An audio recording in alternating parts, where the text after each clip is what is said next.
لیکن اس جو دفاع یوسف، جس طرح کی سزا ابھی تک سامنے آ رہی ہے، ہر قسم کی کرکٹ سے انہیں معطل کر دیا گیا ہے، کیا صرف رابطے ہوئے یا پھر بات اس سے بھی آگے بڑھی تھی؟ کچھ لین دین بھی ہوا تھا، کچھ یقین دہانیاں بھی کرائی گئی تھی عرفان کی جانب سے بکیز کو؟ جی بالکل، محمد عرفان نے جو اپنا ویڈیو بیان میں جو اعتراف کیا اس میں صرف یہ کہا ہے کہ انہوں نے سٹے بازوں سے ان سے روابط کیے تھے کہ غلط کام کرے، کہ انہوں نے غلط کام نہیں کیا، اور اس بارے میں ان سے جب بھی رابطہ کیا گیا 2 یا 3 بار انہوں نے سٹے بازوں نے رابطہ کرنے کی کوشش کی۔ کراچی کا ایک بک تھا جس سے ان کے بارے میں کہا جاتا ہے کہ وہ روابط ہوئے، ٹیلی فون کا تبادلہ ہوا، جس پر ان کا یہ کہنا تھا کہ میں نے ان کی کوئی بات نہیں سنی اور کوئی اس پر عمل نہیں کیا۔ یہی وہ پہلو جس کی وجہ سے محمد عرفان کی جو سزا ہے وہ کم سے کم دی جانے کی توقع ہے۔ اگر وہ 14 دن میں باضابطہ طور پر پاکستان کرکٹ بورڈ کے ساتھ مکمل تعاون کرتے ہیں تو ان کی سزا بھی کم ہو سکتی ہے۔ جی، اور یہ سب کرانے میں کس کا ہاتھ ہے؟ کون وہ عناصر ہیں جو کہ ہمارے کرکٹرز کو چن چن کر نشانہ بنا رہے ہیں؟ کیا اس بارے میں بھی کوئی تحقیقات کا سلسلہ بڑھایا جا رہا ہے آگے؟ جی بالکل، کیونکہ یہ خالد لطیف اور شرجیل خان کے معطل ہونے کے بعد یہ جو کیس تھا اس کو بنڈارا وقت کھلا، اور یہ دوسرا مرحلہ جو پی ایس ایل کا فائنل ختم ہونے کے بعد یہ شروع ہوا ہے۔ اس بارے میں جیسے جیسے تحقیقات آگے بڑھیں گی بہت سی چیزیں سامنے آئیں گی۔ فی الحال پاکستان کرکٹ بورڈ نے صرف اس بات کی تصدیق کی ہے کہ ان کو نوٹس آف چارج بھی دیا گیا ہے، جو باقی معاملات اس کے بعد میں تو میڈیا کو تفصیلات شیئر کی جائیں گی جب تحقیقات مکمل ہو جائیں گی تو۔ جی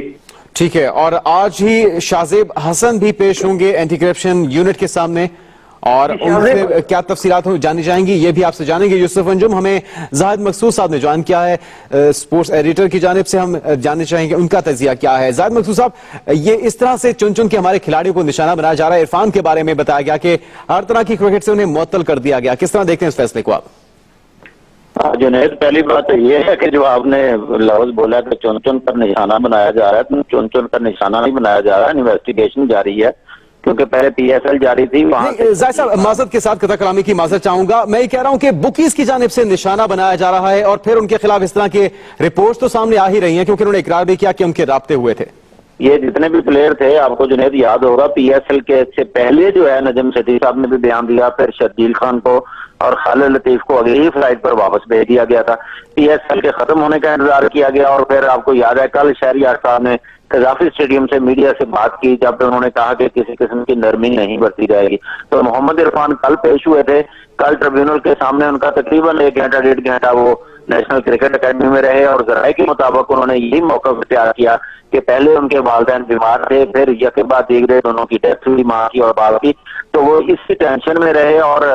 رولز کے مطابق وہ اپنی ٹیم مینجمنٹ کو آگاہ نہیں کر سکتے، اور اس پہ آج جو ہے چارج شیٹ جاری کر دی گئی ہے۔ 14 دن کے اندر عرفان کو جواب دینا ہوگا، اور آپ یہ بھی جانتے ہیں شاہزیب حسن اسٹیڈیم میں پہنچ گئے ہیں، جیسے کہ ہمارے رپورٹر نے بتایا، شاہزیب کا بیان لیا جائے گا۔ بہت شکریہ زاہد مقصود صاحب، سپورٹس ایڈیٹر، اور یوسف انجم ہمیں بتا رہے تھے محمد عرفان اپنا بیان ریکارڈ کرا چکے، ان کے بارے میں بتایا گیا کہ ہر قسم کی کرکٹ سے انہیں معطل کر دیا گیا ہے، جبکہ شاہزیب حسن پی سی بی ہیڈ کوارٹرز پہنچ گئے ہیں اور اینٹی کرپشن یونٹ کو اپنا بیان ریکارڈ کرائیں گے۔ اب تک کے لیے اتنا ہی ہے، باخبر رہنے کے لیے آپ دیکھتے رہیے ایکسپریس نیوز اور رکھیے